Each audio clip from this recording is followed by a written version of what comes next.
نحمده ونصلي على رسوله الكريم اما بعد فاعوذ بالله من الشيطان الرجيم بسم الله الرحمن الرحيم رب اشرح لي صدري ويسر لي امري واحلل عقدة من لساني يفقهوا قولي. ہماری گفتگو کا موضوع ہے قیامت کی نشانیاں.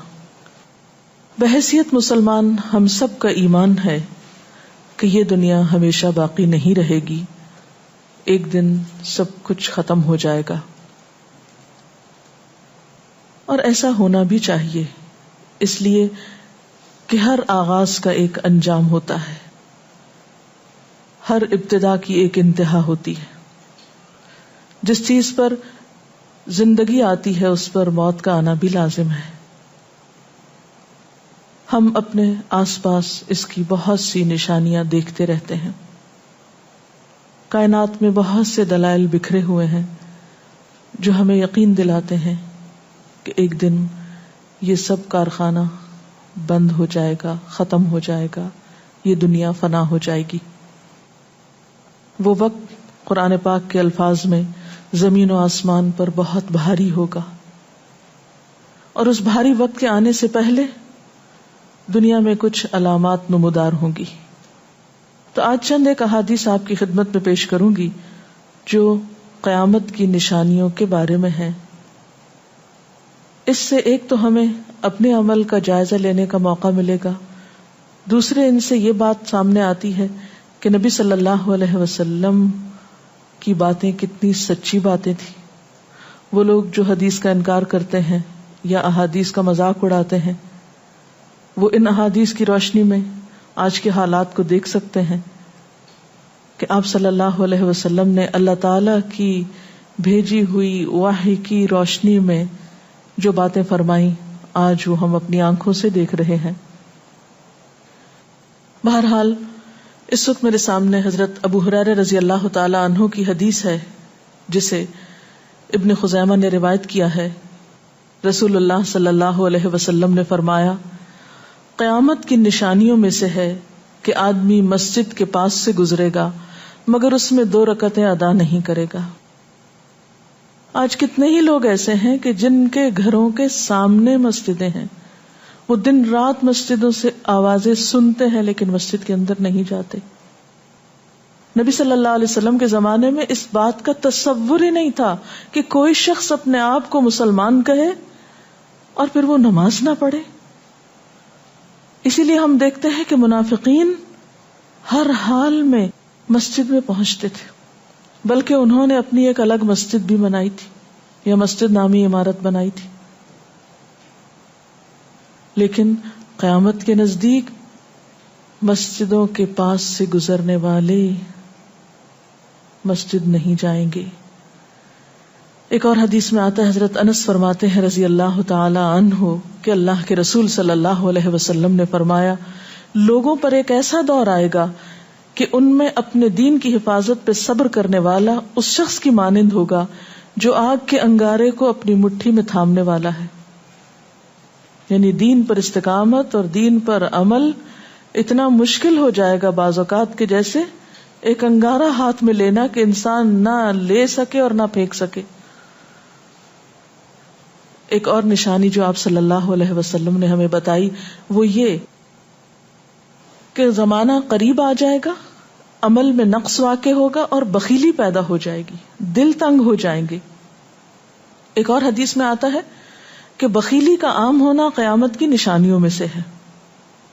آج آپ دیکھیں کہ بسا اوقات انسان کے پاس اللہ کی دی ہوئی بے شمار نعمتیں ہوتی لیکن انسان ان نعمتوں میں کسی کو شریک نہیں کرتا. چھوٹی چھوٹی باتوں کو مائنڈ کر جانا، چھوٹی چھوٹی باتوں پہ ناراض ہو جانا، چھوٹی چھوٹی چیزوں کو حد سے زیادہ محسوس کر لینا، یہ سب کچھ شح کی وجہ ہی سے تو ہے، بخل کی وجہ سے ہی تو ہے.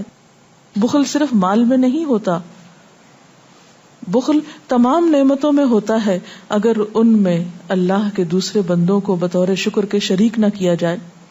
ایک اور حدیث میں آتا ہے، مجموع الزوائد میں یہ حدیث روایت ہوئی ہے، رسول اللہ صلی اللہ علیہ وسلم نے فرمایا کہ لوگ سخت اور بخیل ہو جائیں گے، یعنی ان کے دل سخت ہو جائیں گے اور ان کے اندر بخل عام ہو جائے گا. ایک اور نشانی قیامت کی آپ صلی اللہ علیہ وسلم نے یہ بتائی کہ مساجد میں زیب و زینت بہت ہوگی، یعنی نمازی تو کم ہوں گے لیکن مسجدیں سجائی بہت جائیں گی.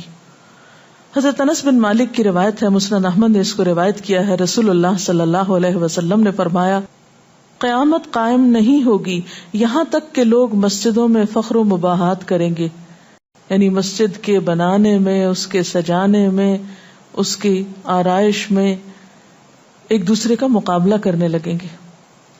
ایک اور حدیث میں آتا ہے کہ قیامت کی علامات میں سے ہے کہ لوگ مسجدوں کو سجایا کریں گے، یعنی اللہ تعالیٰ کو نماز پڑھ کے خوش کرنے کی بجائے مسجد بنا کے سجا کے خوش کرنے کی کوشش ہوگی. حضرت ابو الدرداء سے روایت ہے کہ جب تم لوگ مسجدوں کو سجانے لگو، قرآن کو مزین کرنے لگو تو تمہاری بربادی ہے، کیونکہ قرآن پاک پڑھنے کے لیے آیا، محض سجانے کے لیے نہیں. آج آپ دیکھیں کہ بسا اوقات ہم اسے پڑھتے کم ہیں، سمجھتے کم ہیں، اس کے مطابق زندگی نہیں بسر کرتے، لیکن خوبصورت انداز میں سنہری الفاظ میں لکھوا کر گھروں میں سجا دیتے ہیں. تو قرآن پاک سجانے کے لیے نہیں آیا، وہ تو ہدی للناس ہے، ساری انسانیت کی ہدایت کے لیے آیا ہے، لیکن ہم نے اس کا بس اتنا ہی فائدہ اٹھایا کہ اسے خوبصورت انداز میں لکھ کے طاقوں میں سجا دیا. اسی طرح ایک اور نشانی کہ انسان حلال حرام کی پرواہ نہیں کرے گا. رسول اللہ صلی اللہ علیہ وسلم نے فرمایا، صحیح بخاری کی روایت ہے، لوگوں پہ ایسا وقت ضرور آنے والا ہے کہ آدمی اس بات کی بالکل فکر نہیں کرے گا کہ جو مال اس نے حاصل کیا ہے وہ حلال ہے یا حرام ہے، یعنی کس ذریعے سے حاصل کیا ہے. ایک اور حدیث میں آتا ہے کہ قیامت سے پہلے سود پھیل جائے گا. ایک اور روایت میں آتا ہے کہ ہر شخص تک اس کا کچھ نہ کچھ غبار پہنچے گا، یعنی کچھ لوگ تو براہ راست اس میں انوالو ہوں گے اور کچھ لوگ انڈائریکٹلی اس سے متاثر ہوں گے. اسی طرح قیامت کی نشانیوں میں سے ایک اور نشانی دیگر امتوں کی مشابہت اور تقلید ہوگی. حضرت ابو سعید رضی اللہ تعالیٰ عنہ سے روایت ہے، رسول اللہ صلی اللہ علیہ وسلم نے فرمایا، تم اپنی سابقہ امتوں کی ایک ایک بالشت اور ایک ایک گز میں اتباع کرو گے، یعنی چھوٹے سے چھوٹے معاملے میں اور بڑے سے بڑے معاملے میں ان کی پیروی کرو گے، حتیٰ کہ اگر وہ کسی سانڈے کے سوراخ میں داخل ہوئے ہوں گے، یعنی گوہ کے سوراخ میں، تو تم بھی ان کی پیروی کرو گے، اس سوراخ میں بھی گھسو گے. ہم نے پوچھا، یا رسول اللہ صلی اللہ علیہ وسلم، کیا آپ کی مراد یہود و نصارہ ہیں؟ فرمایا، پھر اور کون؟ اور آج ہم مسلمان دیکھ سکتے ہیں کہ ہم کس کی پیروی کر رہے ہیں، کتاب اللہ اور سنت رسول اللہ صلی اللہ علیہ وسلم کی یا کسی اور کی. قیامت کی نشانیوں میں سے ایک نشانی زلزلے بکثرت آئیں گے. حضرت ام سلمہ سے روایت ہے، مسند احمد میں یہ روایت آتی ہے، رسول اللہ صلی اللہ علیہ وسلم نے فرمایا، قیامت سے پہلے موت کی سخت وبا پھیلے گی، پھر زلزلوں والے سال آئیں گے. ایک اور روایت میں آتا ہے، قیامت کی نشانیوں میں سے ہے کہ ناگہانی موت کثرت کے ساتھ ہوگی، یعنی اچانک ڈیتھ، یکا یک بیٹھے بیٹھے فوت ہو گئے. امام بخاری نے اس حدیث پر کچھ شعر بھی لکھے ہیں جن کا ترجمہ ہے، فارغ وقت کو غنیمت سمجھ کر کچھ رکوع کر لو، یعنی فارغ بیٹھنے سے بہتر ہے کچھ نوافل پڑھ لو، قریب ہے کہ تیری موت اچانک واقع ہو. تم کتنے ہی صحت مند لوگوں کو دیکھتے ہو جن کی صحت مند جانیں اچانک فوت ہو جاتی ہیں، یعنی ختم ہو جاتی ہیں. حافظ ابن حجر عسقلانی جنہوں نے بخاری کی شرح لکھی ہے فتح الباری، وہ کہتے ہیں یہ عجیب اتفاق ہے کہ امام بخاری خود بھی اسی طرح اچانک فوت ہوئے تھے. یعنی اچانک موت جو ہے وہ کسی پر بھی آ سکتی ہے، کوئی نیک ہو یا بد ہو. ہم یہ نہیں کہہ سکتے کہ ہم بہت نیک ہیں یا ہم بڑے اچھے کام کرتے ہیں تو ہمارے ساتھ یہ معاملہ نہیں ہو سکتا، یہ کسی کے ساتھ بھی ہو سکتا ہے. اس لیے جو وقت آج ہمیں حاصل ہے، جو لمحات آج ہمیں ملے ہیں، ان کو غنیمت سمجھیں اور نیکی کے کام میں پیچھے نہ رہیں. پھر قیامت کی نشانیوں میں سے ایک نشانی یہ بھی بتائی گئی کہ لوگ جان پہچان والوں کو بس سلام کریں گے. عامر بن اسود فرماتے ہیں رضی اللہ تعالی عنہ کہ ہم حضرت عبداللہ بن مسعود کے ساتھ ایک مسجد میں گئے تو جماعت کھڑی تھی، پھر لوگوں نے رکوع کیا اور ہم بھی رکوع کرتے ہوئے ساتھ شامل ہو گئے۔ اتنے میں ایک آدمی آیا اور کہنے لگا، ابو عبد الرحمن، یہ عبداللہ بن مسعود کی کنیت ہے، آپ کو سلام۔ عبداللہ بن مسعود نے حالت رکوع ہی میں فرمایا، اللہ اور اس کے رسول صلی اللہ علیہ وسلم نے سچ کہا تھا۔ نماز کے اختتام پر کچھ لوگوں نے آپ سے پوچھا کہ آپ نے فلاں شخص کے سلام پر یہ کیوں کہا کہ صدق اللہ و رسول، اللہ اور اس کے رسول صلی اللہ علیہ وسلم نے سچ کہا۔ ابن مسعود نے فرمایا، میں نے نبی صلی اللہ علیہ وسلم سے سنا کہ قیامت کی نشانیوں میں سے ہے کہ سلام صرف پہچان والوں کو کیا جائے گا۔ یعنی آپ کسی مجلس میں جاتے ہیں، مسنون طریقہ کیا ہے، اگر آپ کسی گیدرنگ میں جائیں سب کو بیک وقت السلام علیکم کہیں، لیکن بہت دفعہ آپ نے دیکھا ہوگا کہ لوگ آتے ہیں سب کو نہیں پوچھتے، ان میں سے جو جان پہچان والا ہوتا ہے اس کا نام لے کر بس سلام کرتے ہیں۔ پھر اسی طرح ایک اور نشانی یہ کہ لوگ دعا اور طہارت میں زیادتی کریں گے۔ حضرت سعد رضی اللہ تعالی عنہ سے روایت ہے، انہوں نے سنا کہ ان کا بیٹا اس طرح دعا کر رہا ہے، یا اللہ میں تجھ سے جنت کا سوال کرتا ہوں، اس کی نعمتوں کا سوال کرتا ہوں، اس کی رونقوں اور تر و تازگیوں کا سوال کرتا ہوں، وغیرہ وغیرہ، اور میں آگ سے تیری پناہ مانگتا ہوں، اس کی زنجیروں سے اور طوقوں سے پناہ مانگتا ہوں۔ تو حضرت سعد نے فرمایا، تم نے اللہ تعالیٰ سے خیر کثیر کا سوال کیا ہے اور ضرر کثیر سے پناہ مانگی ہے، جبکہ میں نے رسول اللہ صلی اللہ علیہ وسلم سے سنا کہ ان قریب ایسے لوگ ہوں گے جو دعا میں زیادتی کریں گے۔ یعنی صرف یہ کہہ دینا کافی ہے کہ یا اللہ تو ہمیں جنت عطا فرما اور دوزخ سے بچا، اس کی بہت تفصیلات میں جانے کی ضرورت نہیں۔ جب جنت میں داخل ہو گئے تو سب کچھ نصیب ہو گیا، اور جب جہنم سے بچ گئے تو سب سے بچت ہو گئی۔ پھر آپ نے یہ آیت پڑھی، اپنے رب سے عاجزی سے دعا مانگو، یقیناً وہ زیادتی کرنے والوں کو پسند نہیں کرتا۔ یعنی دعاؤں میں زیادتی اور اس قسم کی تفصیلات یہ پسندیدہ نہیں ہے۔ تمہیں یہی کافی تھا کہ تم یوں کہتے، یا اللہ میں تجھ سے جنت اور ہر اس قول و عمل کا سوال کرتا ہوں جو جنت کے قریب کر دے، اور میں تیری پناہ چاہتا ہوں جہنم سے اور ہر اس قول و عمل سے جو جہنم کے قریب کرے۔ تو اتنا کہنا کافی تھا۔ پھر قیامت کی نشانیوں میں سے ایک نشانی آپ صلی اللہ علیہ وسلم نے یہ بھی بتائی کہ نااہل حاکم مقرر کیے جائیں گے۔ حضرت ابو ہریرہ سے روایت ہے کہ قیامت کی نشانیوں میں سے ہے کہ ذلیل اور کمینے لوگ نیک شریف لوگوں پر غالب ہو جائیں گے۔ کیوں ابن مسعود، کیا تم نے بھی یہ بات میرے محبوب صلی اللہ علیہ وسلم سے سنی ہے؟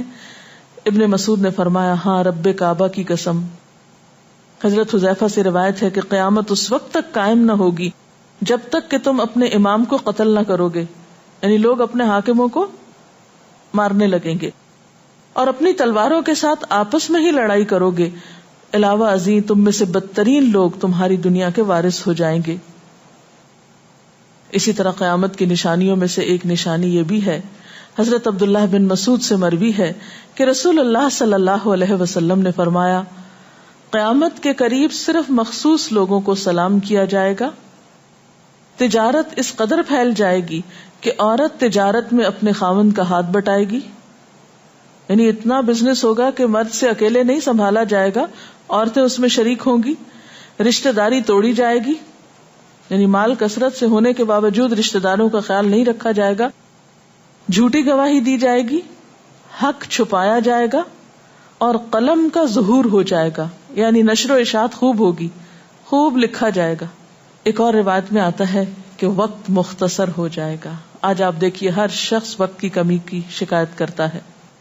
حضرت ابو ہریرہ رضی اللہ تعالیٰ عنہ سے روایت ہے، رسول اللہ صلی اللہ علیہ وسلم نے فرمایا، قیامت قائم ہونے سے پہلے یہ نشانی ظاہر ہوگی کہ زمانہ قریب آ جائے گا، یتقارب الزمان، سال مہینے کی طرح، مہینہ ہفتے کی طرح، ہفتہ دن کی طرح، اور ایک دن ایک گھنٹے کی طرح، اور ایک گھنٹہ آگ کے شعلے کی طرح تیزی سے گزرنے والا ہو جائے گا۔ اور آج آپ دیکھیے کہ اللہ کے رسول صلی اللہ علیہ وسلم کی یہ بات کتنی سچ معلوم ہوتی ہے کہ ہر شخص وقت کی کمی کا شکار ہے، اور پتہ ہی نہیں چلتا ہفتہ گزر گیا، پتہ ہی نہیں چلتا مہینہ گزر گیا، پتہ ہی نہیں چلتا سال گزر گیا، پتہ ہی نہیں چلتا اتنی عمر گزر گئی، کل کی بات لگتی ہے. اور انڈائریکٹلی یہ اشارہ اس بات کی طرف کہ زندگی کی رفتار بہت تیز ہو جائے گی، یعنی فاسٹ لائف جس کو آپ کہتے ہیں اس کا شکار ہو جائے گا. ایک اور روایت میں آتا ہے کہ دنیا محبوب ہو جائے گی، موت سے نفرت ہو جائے گی. حضرت ابو ہریرہ سے روایت ہے رسول اللہ صلی اللہ علیہ وسلم نے حضرت ثوبان سے فرمایا، اے ثوبان، اس وقت تمہارا کیا حال ہوگا جب دوسری امتیں تم پر اس طرح ٹوٹ پڑیں گی جس طرح تم کھانے کے برتن پہ ٹوٹ پڑتے ہو. ثوبان نے کہا، میرے ماں باپ آپ پہ قربان، اے اللہ کے رسول صلی اللہ علیہ وسلم، کیا اس وقت ہم تعداد میں کم ہو جائیں گے؟ فرمایا، نہیں، بلکہ تم کثرت میں ہوگے، لیکن اللہ تعالیٰ تمہارے دلوں میں وہن ڈال دے گا. صحابہ نے پوچھا، یا رسول اللہ صلی اللہ علیہ وسلم، وہن کیا چیز ہے؟ آپ نے فرمایا، دنیا سے محبت اور جہاد سے نفرت. اور ایک روایت میں آتا ہے، دنیا سے محبت اور موت سے نفرت. اسی طرح نیک لوگ آہستہ آہستہ کم ہو جائیں گے. رسول اللہ صلی اللہ علیہ وسلم نے فرمایا، نیک لوگ یکے بعد دیگرے رخصت ہوتے جائیں گے، فوت ہوتے جائیں گے. فضول لوگ باقی رہ جائیں گے، بیکار، نکمے، جس طرح جو کا بھوسا یا ردی کھجور باقی رہ جاتی. اللہ تعالیٰ ان فضول لوگوں کی کچھ پرواہ نہ کرے گا، کوڑے کرکٹ کی طرح ہوں گے جن کی کچھ پرواہ نہ کرے گا کہ ان کو پھینک دیا جائے یا کاٹ دیا جائے یا کہیں جلا دیا جائے. ایسے لوگوں کی اللہ تعالیٰ کو کچھ بھی ضرورت نہیں ہو. حضرت عمرو بن شعیب اپنے والد سے اور اپنے دادا سے روایت کرتے ہیں، رسول اللہ صلی اللہ علیہ وسلم نے فرمایا، لوگوں پر ایک ایسا وقت آئے گا کہ ان کی خوب چھانٹی صفائی کی جائے گی تو فضول لوگ باقی رہ جائیں گے اور نیک لوگ ختم ہو جائیں گے. پھر آپ نے اپنے دونوں ہاتھوں کی انگلیوں کو آپس میں ملا کر فرمایا، اس طرح ان کے وعدے اور امانتیں خلط ملط ہو کر رہ جائیں گے اور وہ اختلافات کا شکار ہو جائیں گے. یعنی نہ ان میں وعدوں کا پاس ہوگا، نہ امانتوں کی ادائیگی کا احساس ہوگا، اور وہ ایک ہی چیز جانیں گے اور وہ لڑائی جھگڑا، اختلافات. کیونکہ کوڑا کرکٹ ہے نا، کوئی وزن تو اس کا ہے نہیں، کوئی اصول تو ہے نہیں، کسی نیک کام میں استقامت تو ہے نہیں، بس جدھر کو پانی جا رہا ہے اس پہ بہ رہے ہیں، ہوا چل رہی ہے اس پہ اڑ رہے ہیں. تو ایسے نکمے اور بیکار لوگ باقی بچیں گے اور پھر ایک دن دنیا اپنے اختتام کو پہنچ جائے گی. ہر گھر میں فتنہ داخل ہو جائے گا. حضرت عوف بن مالک فرماتے ہیں کہ میں غزوہ تبوک کے موقع پر رسول اللہ صلی اللہ علیہ وسلم کی خدمت میں حاضر ہوا جبکہ آپ اس وقت چمڑے کے ایک خیمے میں تشریف فرما تھے. آپ نے فرمایا، قیامت کی 6 نشانیاں گن لو، پھر ایک ایسا عام اور تباہ کن فتنہ ہوگا کہ عرب کا کوئی گھر بھی اس کی لپیٹ میں آنے سے محفوظ نہ رہ سکے گا. تو اللہ تعالیٰ سے دعا ہے کہ وہ ہمارے ایمان اور عمل کی حفاظت فرمائے اور ہمیں نیکی کی توفیق عطا فرمائے، اپنی ذمہ داریوں کو صحیح معنوں میں پورا کرنے کی توفیق عطا فرمائے. اگر آپ کے ذہن میں کوئی سوال ہو تو آپ کر سکتے ہیں. جو لوگ قیامت کی ان علامات کا مذاق اڑاتے ہیں اور کہتے ہیں کہ یہ حالات تو بہت عرصے سے ہیں، قیامت آنی ہوتی تو آ چکی ہوتی، تو ہم کیا کر سکتے ہیں، انہیں کیسے سمجھا سکتے ہیں؟ دیکھیے کہ جو لوگ مذاق اڑانے پر تل جاتے ہیں ان کا کوئی علاج نہیں. نبی صلی اللہ علیہ وسلم کے زمانے میں بھی ایسے لوگ موجود تھے جو دین کے شاعر کا مذاق اڑاتے تھے. قرآن نے ایسے لوگوں کو منافق بتایا ہے. اور بات یہ ہے کہ جب قیامت آئے گی تو پھر کسی سے پوچھ کر نہیں آئے گی، اس کا وقت تو اللہ تعالیٰ کو معلوم ہے، اور جب آ جائے گی تو کوئی اس سے فرار حاصل نہیں کر سکے گا.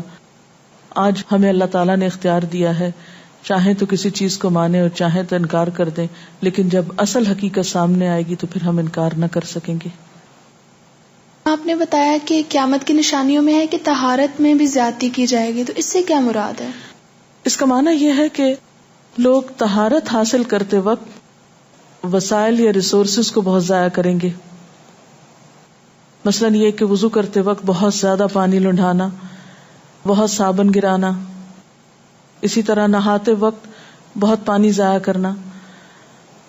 نبی صلی اللہ علیہ وسلم کے زمانے میں پانی کی قلت بھی ہوتی تھی، لیکن اس کے باوجود آپ صلی اللہ علیہ وسلم کی تعلیمات میں ہے یہ بات کہ ایک شخص کو آپ نے فرمایا تھا کہ خواہ تم دریا کے کنارے بیٹھے ہو پھر بھی وضو کے لیے اتنا ہی پانی لو جتنا تمہاری ضرورت ہے، یعنی بہت زیادہ پانی ضائع نہ کرو.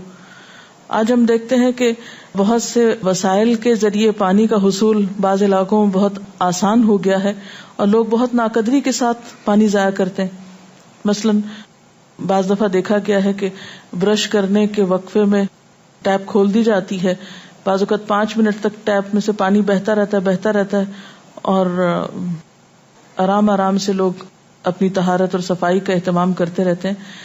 تو کسی بھی طرح کے وسائل کو ضائع کرنا جو ہے وہ اسلامی تعلیمات کے خلاف ہے، خواہ وہ دین کے کسی کام کے کرنے میں ہی کیوں نہ استعمال کیے جائیں، وضو جیسی چیز میں ہی کیوں نہ استعمال کیے جا رہے ہوں.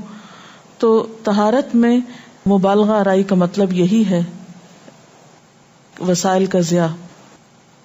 دعا میں زیادتی کا مقصد کیا لمبی دعاؤں کا بھی مراد یہ ہوگا؟ اصل میں دعا تو حسب ضرورت کی جا سکتی ہے، حسب موقع. کبھی آپ کے پاس وقت زیادہ ہوتا ہے تو آپ دیر تک بھی دعا کر سکتے ہیں، مخصوص اوقات میں، مخصوص قبولیت کی جگہوں پر. لیکن سنت کے طریقے سے ہٹ کر مبالغہ آرائی کے انداز میں دعا کرنا اور پھر ردیف قافیے ملا کر دعا کرنا یا شعر و شاعری کے انداز میں دعا کرنا، ان چیزوں سے منع کیا گیا. وآخر دعوانا ان الحمد للہ رب العالمین. سبحانک اللہم وبحمدک نشہد ان لا الہ الا انت نستغفرک ونتوب الیک. والسلام علیکم ورحمۃ اللہ